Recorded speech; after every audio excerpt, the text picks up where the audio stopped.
Okay, thank you very much, Dad, for joining us. Hi, everybody at Australia Online Market. Again, thank you, Zoe, for organising the forum.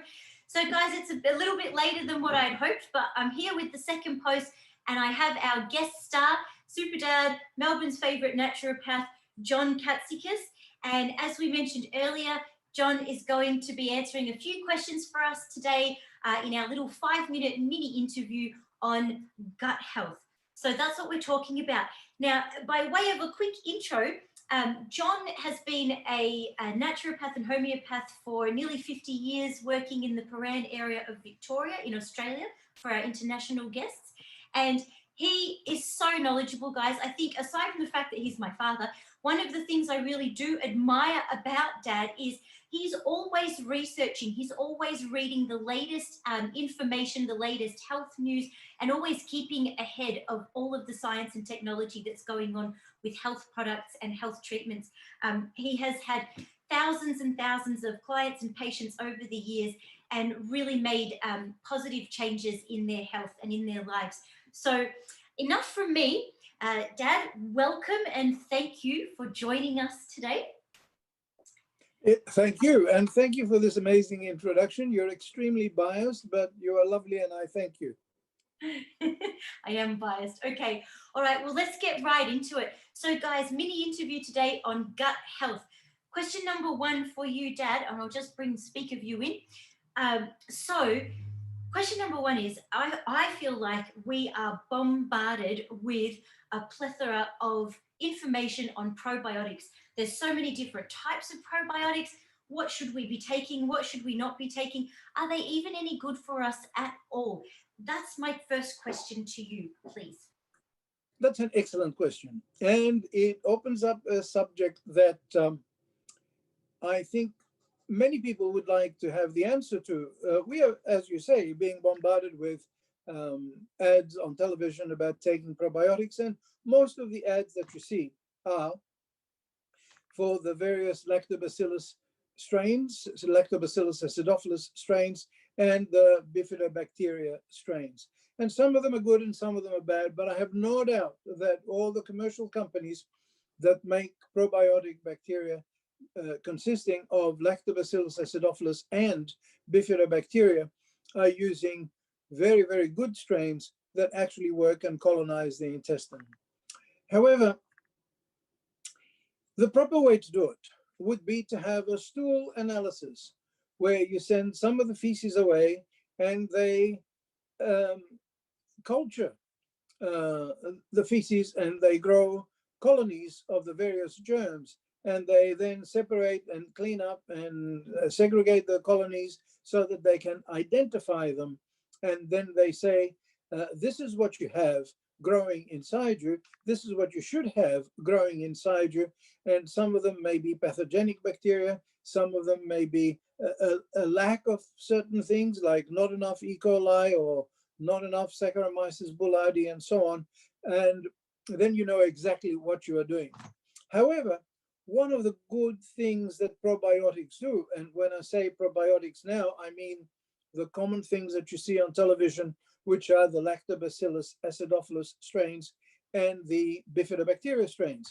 So one of the good things that these strains do is they control the growth of the pathogenic bacteria, which means by taking them, you reduce the growth of the pathogenic bacteria, you reduce the toxins that these bacteria produce, and you end up feeling better.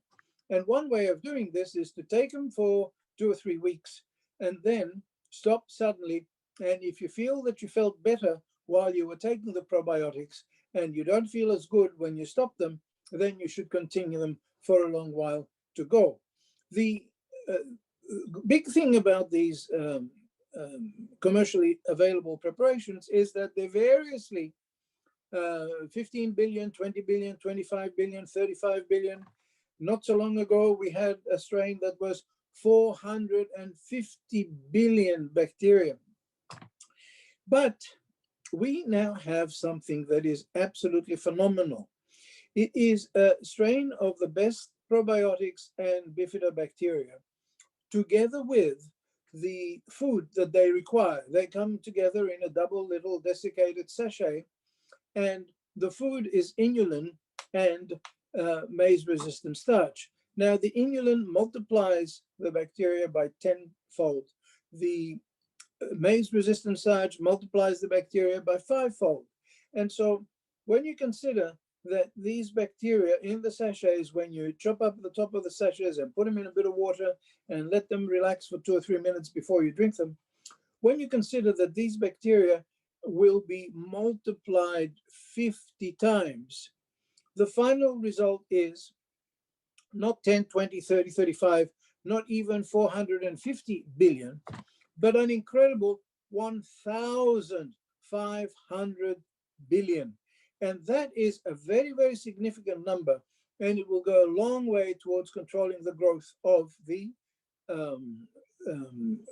Streptococcus and Staphylococcus, which are the nasty bacteria that you want to avoid.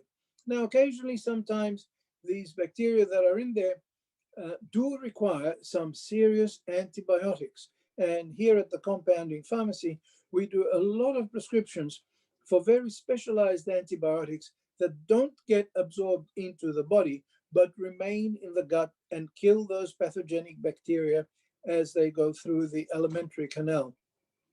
So that's the story on this bombardment of probiotics. The bigger the number, the better it is, so long as they are of good strains, which I repeat, I'm sure that all of them are. Dad. So my next question is, all right, that's the probiotic story and that explains the bombardment, but what else can we be doing for good gut health? Well, there's many things. Some are simple, some are more complicated, but one of the simple things that we can do for gut health is to take a good fiber supplement.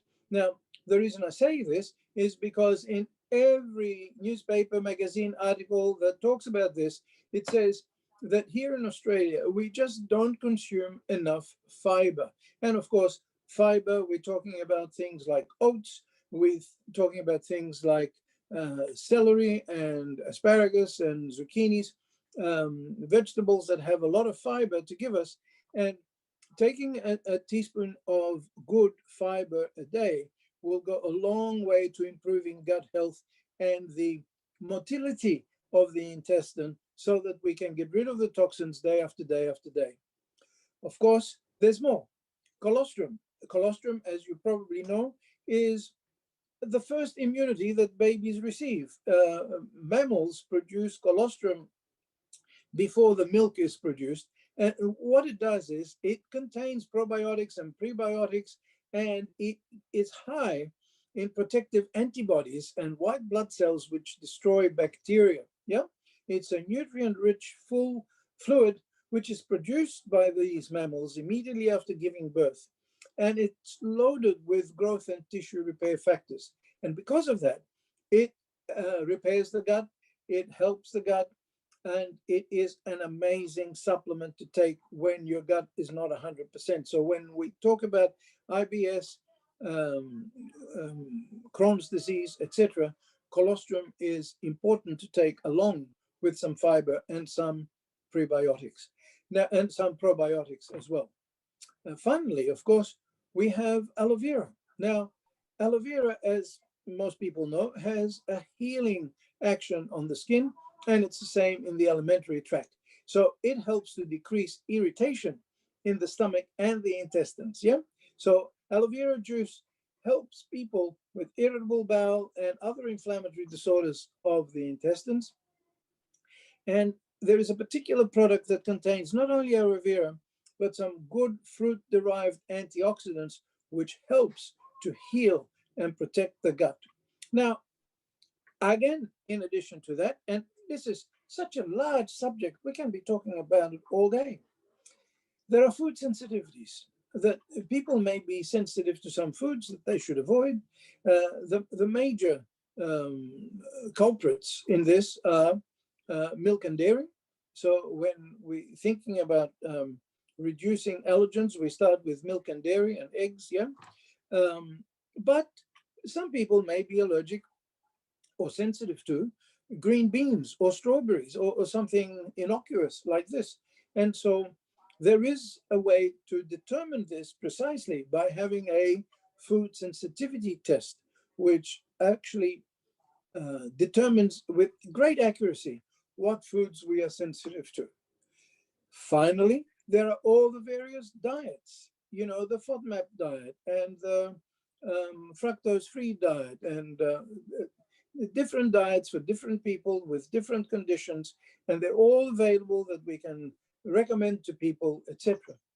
All of this is of the utmost importance because they have recently made a strong association with the gut toxins and the mind.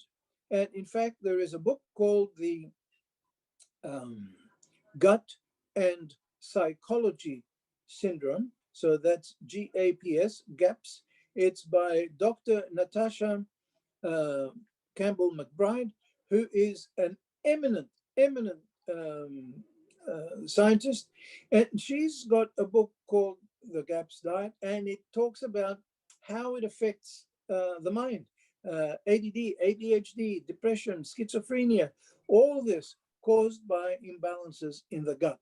So naturopaths have for years said that all disease begins in the gut.